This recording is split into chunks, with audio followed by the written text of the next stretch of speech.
Welcome to the third progress video of me running my own AI automations agency with zero coding knowledge when I started, zero AI knowledge except for those crazy buzzwords going around on YouTube, and fundamentally very little business knowledge. I'm going to school for a business degree, but it's one of those things that I have very quickly learned that it doesn't matter how much schooling you go through. It's really more about your street knowledge versus book knowledge, so to speak.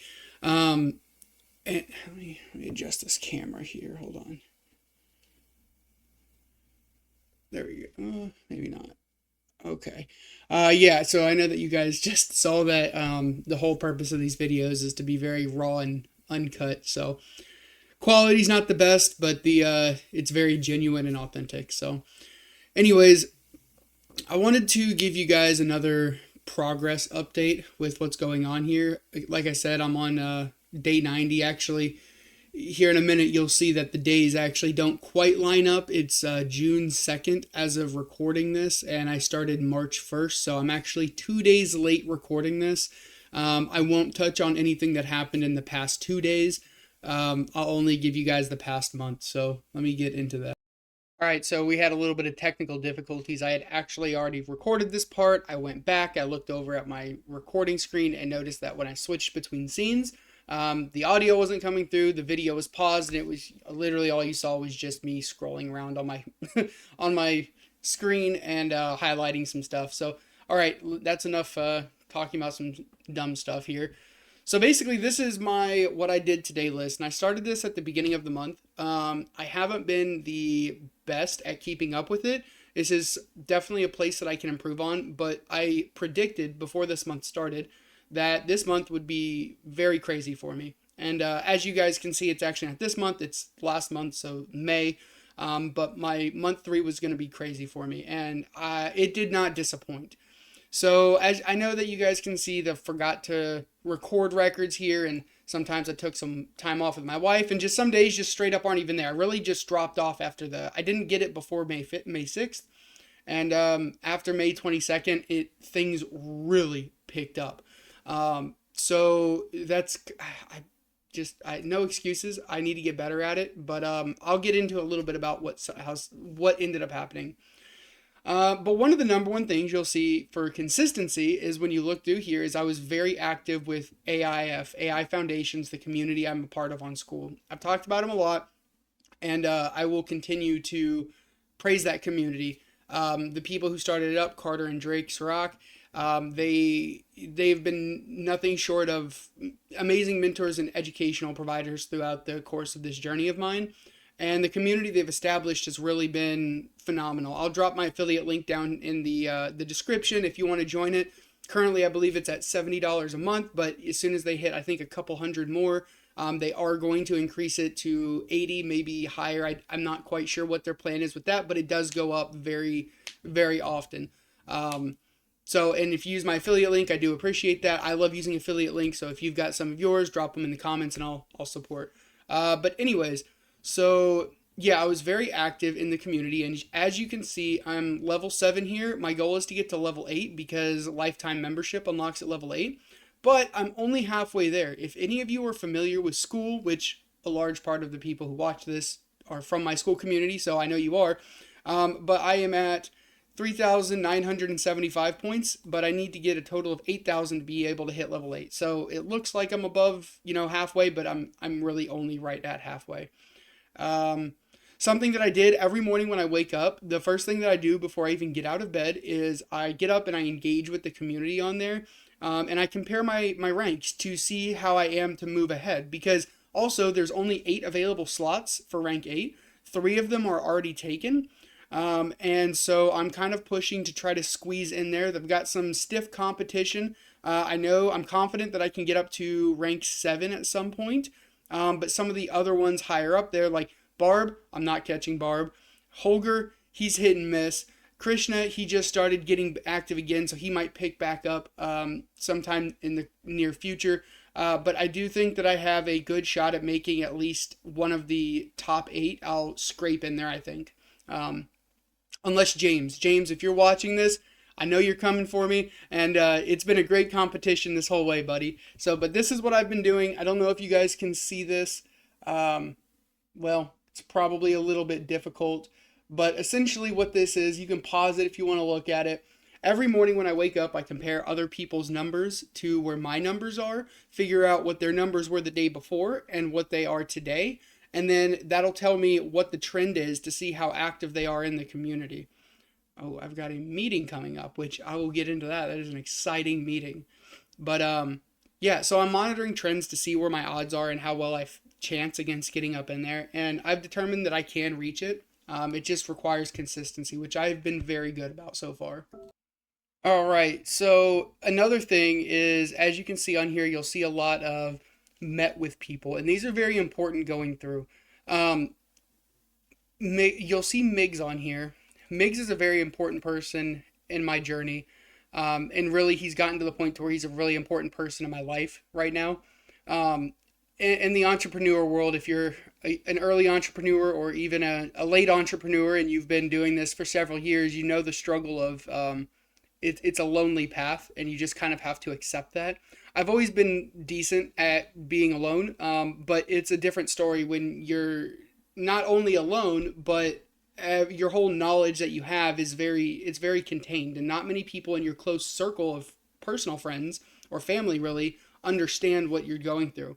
And so Miggs is one of these people. I've actually formed a official partnership with him, and he's out of South Africa. His name is Miguel dos Santos. Huge shout out to him. Go support him if you can.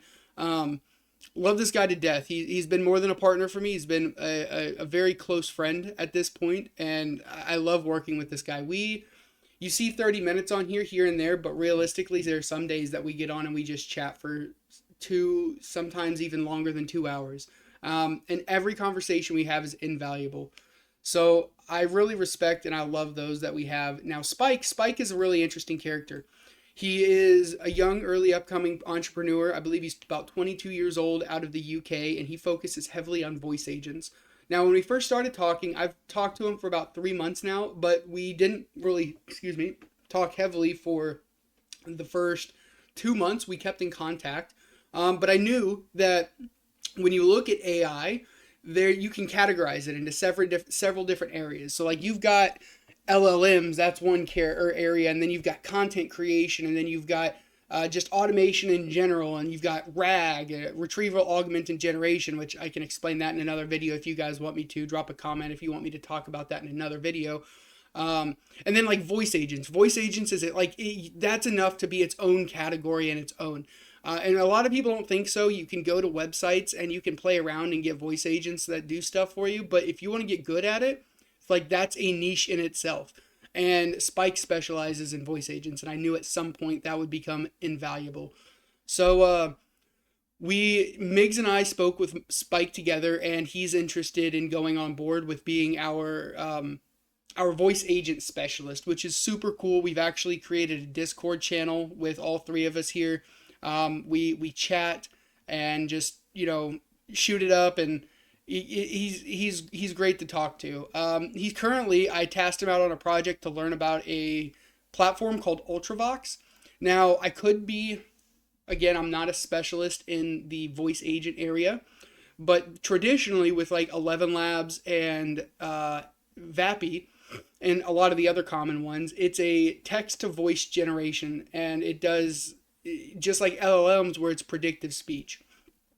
Well, the interesting thing about Ultravox is Ultravox, I believe, is a speech to speech creation. So basically, what that means is instead of having to talk to something, it gets translated into text, and then the voice agent translates the text into speech.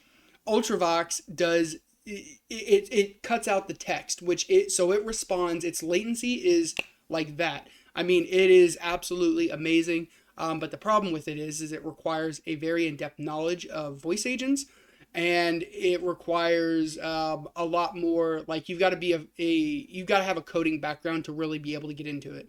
You could use stuff like Cursor.io to help streamline that process, which I'm assuming anybody dealing with voice agents would probably already be familiar with that. But ultimately, it's beyond my my level of expertise and understanding. I could take the time to understand it, but I'm trying to build something greater. So I feel like it's more valuable to find people that are experts in these fields instead, and just essentially create a massive network of people that are experts in specific fields. Um, yeah, and throughout this day one, you'll see I've got consistent, met with MIGs and spent hours with the community. I started watching Nick Sarab's full N8N tutorial, and then I started working with Upwork, and I decided Upwork's not really the route I want to go, and I'll get into that a bit later. Um, and then I just recorded if I did some other house duties because I'm now the housewife. My wife is out working. And so with me staying at home, even though I run a business, I still, I'm the one who goes around and I take care of stuff. So that's, I guess housewife was not a good way to portray myself, but I do a lot of the house duties. So that's pretty cool.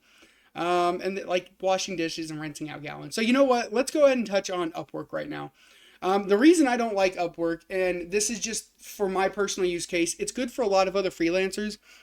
And when I first started, I thought maybe I would be a freelancer, but I think I'm a little bit beyond that right now.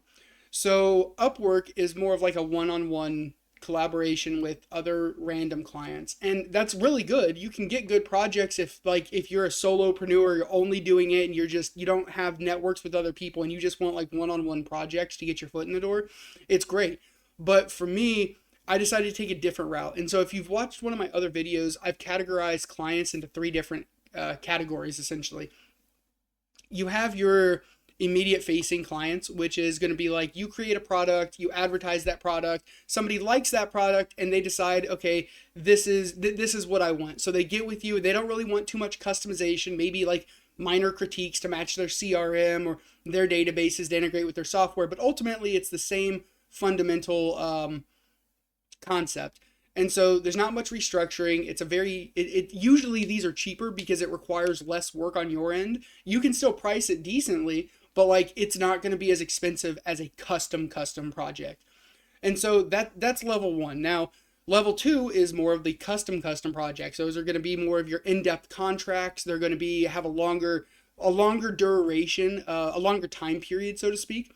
And there's going to be more communication. The price is going to be higher. You might end up securing something that's more long term where they come back to you because they know you've done projects with them in the past, so they trust you. But ultimately, that's good, but it's not securing anything. There's not really monthly recurring revenue unless you get them on like a maintenance plan. Um, that's level two. Now, level three is, hold on here. Level three is going to be like your partnership, so to speak. So I on paper, I don't have any technical partnerships yet, like legally speaking. But it doesn't have to be legally. It could just be something like you're talking with somebody, like you go into business with them. They are a streamline of work for you essentially. So like I've got three main ones right now. I've got I guess we'll just start with two. I've got two main ones right now. I've got RBP Roofing Business Partners. The owner is Adam Sand. He's been an amazing business mentor to me. Like I said, legally on paper, it's not a partnership. But essentially, him or me, my developer, and him, we all work together to accomplish the delivering of client-facing projects for him with voice agents. So he's been a direct stream of income and clients and consistent work. It's allowed me to pay out my developer to keep my developer around. And ultimately, it's really great because I have access to his well, not really direct access, but he shares some of his network with me. And his resources, business mentorship. It's just been all around fantastic. So huge shout out to Adam Sand. Thank you very much for being there for me so far. And yeah, so my next one is actually going to be Miguel. And so Miguel, he's out of South Africa, and like I said, he's been a business partner. He also has really insightful information because he has a lot of experience in fields that I don't have, so a mentor in that sense as well, and all around just a really great friend. And so what ends up happening with this is we got he has a close friend of his, and his close friend Chris, Chris Pinfold, he's an amazing guy as well. And I've met with this guy. We've met several times, and we ended up, between Migs and I and Chris, we agreed that essentially since Chris deals with a lot of other businesses, he's not in the business of AI, but he wants to integrate AI into all of his other businesses and client portfolios. And so essentially, we're going to work together, and we secured a monthly recurring revenue of 4,000 British pounds, which translates to roughly 2,700 USD, split two ways. It's really about 5,400 USD, but Migs and I, we do a 50-50 split. So I get the pounds in, convert it to USD, split it out in half, and send the other half to Miguel. And so that's kind of the way we work with that. And what this does is this is the ultimate partnership that I envision, because we're working together to use our subject matter expert advice to consult somebody and to be able to bring in our resources to help his team, and so that everybody ends up making money. And it's fantastic. So that's good too. I'm working on another partnership, which I actually have a meeting for later today around 11 o'clock, between 10:30 and 11. Hopefully I can get that partnership secured. I don't fully know exactly what they do. They do a few different, so they're a pre-established business. There's two of them, two business partners together. And they do a few different things. They've got like Amazon drop shipping businesses. They do shoes, a lot of e-commerce. They have some, what's it called? A shuttle business. And so they got their hands in a few different pots that they're working with. And essentially I pitched the idea to them for $1,000 a month monthly retainer plus 30% profit shares for anything that AI itself touches. I don't want 30% of their overall business, because that wouldn't quite be fair. I'm not in the business to take equity or ask for equity of people. I just want profit shares for anything that my services physically touch. And I think that was more than fair, because if they're netting, a couple $1,000,000 a year or more from their other business, but I didn't do anything to interact with that, I don't want them to feel like it's unfair or I'm asking for too much, that they're not getting as much out of my services. So I only want stuff that's AI facing, so that it feels fair on all parties. So there's that. That's my three that I've got that I'm working with right now. So as you can see here, I perfected my workflow for HR. I don't have any HR clients per se right now, but the cool thing about it is every company needs HR. And so let me just dive into and show you guys this workflow. So this is my project space in N8N. And let's go to the HR development or department workflow. So I've got a resume screener and an AI interview schedule. I know it said it's perfected. I'm still working on the onboarding process, but these two, the resume screener and the interview scheduler, were really the big two. The onboarding process is a little more particular, because each company's onboarding is going to be vastly different. So it's hard for me to create like a rough draft of what that might look like. So I'm still experimenting with that. But essentially what happens here is it's connected to a Google Drive trigger. Whenever a resume gets uploaded to this Google Drive, it pulls the resume, parses it, and feeds it into this AI agent. And what this AI agent does is you can pause your screen if you want to look at this. You're an AI resume screener evaluating the following resume job purchasing agent. Use the scoring rubric below. It has the job description, copy and paste it from their website. Nobody particularly, I'm not targeting a specific resume. I only did this because my last job before I did this, I was a purchasing agent. So I targeted purchasing agent. It has a fit score for how well their resume compares to the job description and requirements. It has the resume text. So like right here, it would be drug in from over here, and the resume text would get filed in there. So that's how the agent compares it. And then it extracts all this stuff, the fit score, summary. It summarizes what their resume was about. It gives missing qualifications, if any are there. Candidate's first name, last name, email, contact number, and resume text. Now, what ends up happening, it goes in here, and if they're qualified with a fit score of 7 or higher, it goes down the approved section, which then gets emailed to the hiring manager. And in that email, the hiring manager has the ability to, let me just show you an example. All right, so this is what it will look like. So if you're the hiring manager, you would receive this candidate. It would say qualified candidate. So you automatically know what you're looking at when you open it. Let's say you're a hiring manager and you're out on lunch and you get this email, or maybe it's a weekend and you want to review something on your weekend, but you're not at work. Qualified candidate, or candidate name, Alexandra Jennings, fit score, assessment summary of the actual resume, and then a link to the actual resume right here so they can review it. Then all that they would have to do is reply back approved. And once they reply back approved, it will drop into here. So it fills out their full name and everything. They say it's approved. They get the selected status. And once this gets changed to selected, an interview length is generated, the interviewer is selected, and an email is sent out to the person. We've got qualified, you've been selected. So the candidate will receive an email saying, congratulations, you've been selected. And that is, hold on. One moment. All right, this is what it looks like. They're all titled the same, so it's hard to figure out which one is actually the correct revised one. So they'll get this, congratulations, Alexandra Jennings, you've been selected, blah, blah, blah, and then you can go here to book a slot with your interviewer. What this does is it not only frees up additional time for the hiring manager, but it puts the power into the candidate's hands, which some people might feel uncomfortable with, but it helps establish that healthy relationship between employer and employee or potential employee. And so basically, everybody most people, when they're applying for jobs, they've already got a job. They just want to move to a different one.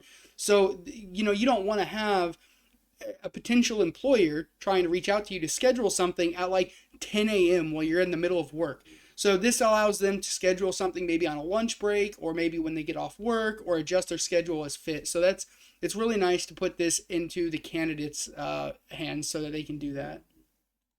And so I kind of just explained what this whole workflow does, but I did also touch on what the interview scheduler does. So I just combined both that long explanation. So when it gets hit for selected, this gets generated, the appointment email gets sent out, and that's that.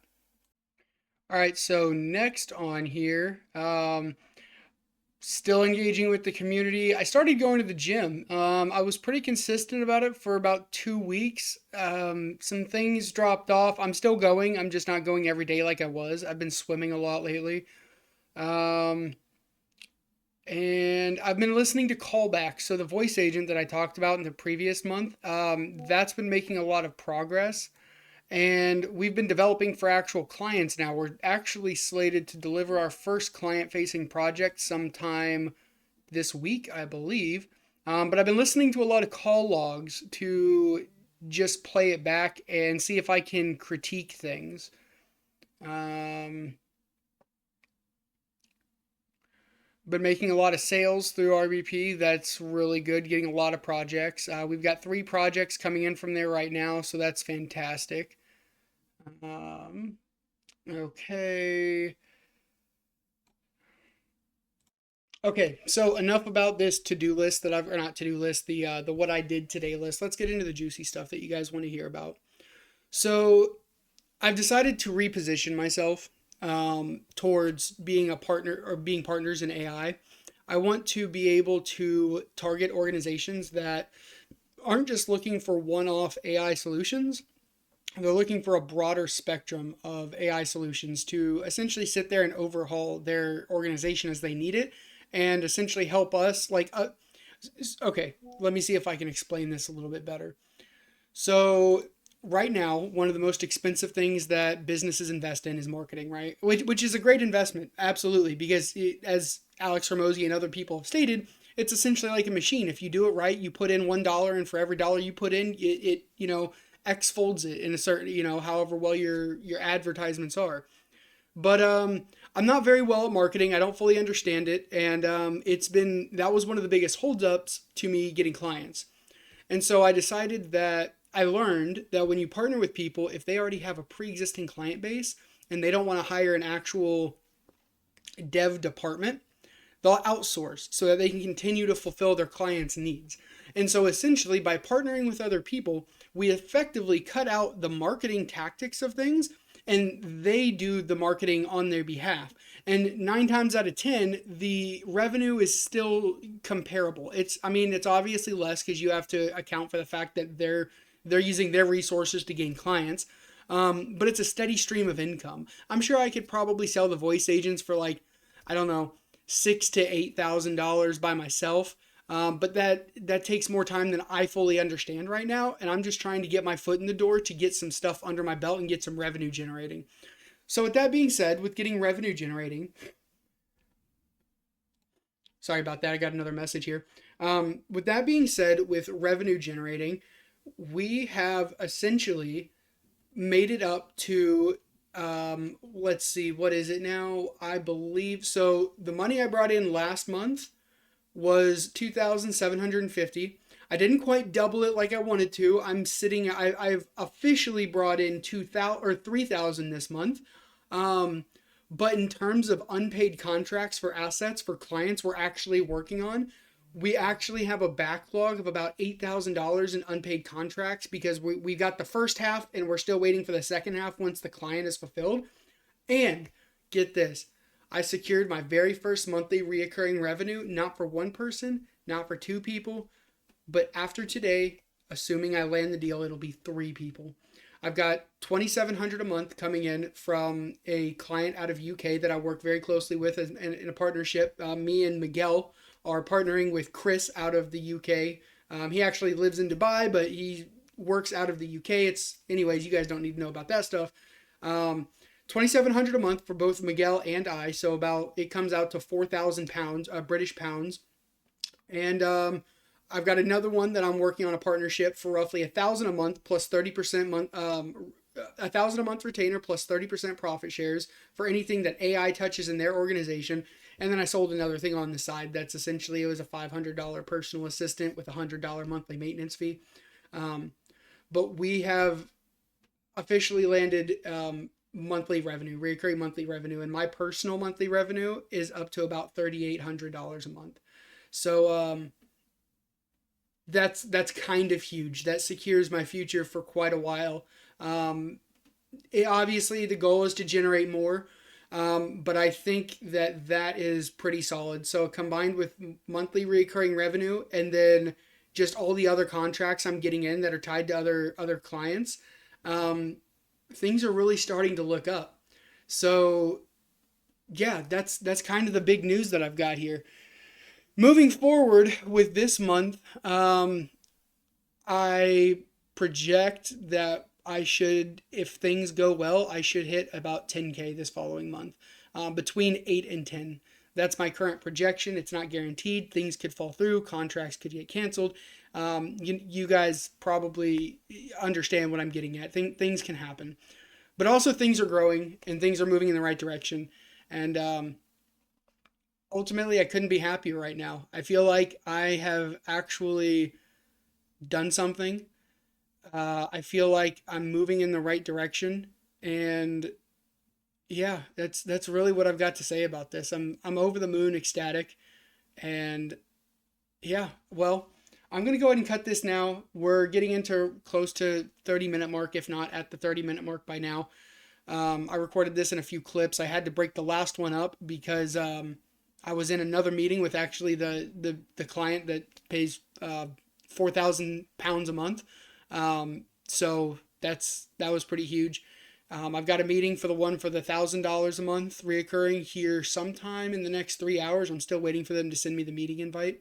But yeah, so I will see you guys again next month. That's everything that I've been working on. Things are really moving, and I think that I positioned myself just right to enter into partnerships instead of one-off, a solopreneur. Ultimately, people are what make the world go round, and that's no different than in business. You have to be able to do self-reflection and acknowledge that you're one person, and solopreneurs are very possible, but there's a limit to how much you can work. And ultimately, I'm putting in about 100 hours a week right now, and I don't want to have to put in more than that. I don't want to put in 100 hours a week. Okay, I would like to put in a normal 9 hours a week, or not 9 hours, a normal 40 hours a week. Obviously, that's not realistic right now, and I don't think that'll ever be realistic actually. But I don't want to overwork myself, so I need to outsource and bring in other people. The way I see it is every new client, if it adds an additional 5 hours a week to my workload, 5 to 10, but there's only so many hours a week I can work. If I outsource it to somebody else and get a developer to contract it, it might only take me 2 hours a week to manage that project, but I'm still making a decent amount of the profit. It's all about outsourcing and who you network with and who you bring in. So partnerships are, in my opinion, the way to go. Obviously, I'm not a big businessman yet, but that's my current take on things. I might end up rethinking that later on, but if you position yourself right, it's very, very, very lucrative to do as of my current experience. So I'm going to stop this video now. Thanks for taking the time to watch it. I know it's drawn out. I'm still getting better at creating these videos. It's still a little weird to talk directly into a camera. I would get better at it if I made these clips every single day. But instead of that, I decided to just do one clip at the end of each month and track my progress and go over it at the end of each month. So I will see you guys again next month. Thanks for watching. Hit my affiliate link down below if you want to join AI Foundations. It's an amazing place. And yeah, go watch my other videos, subscribe, help me out. I will see you guys around. Thanks. Bye.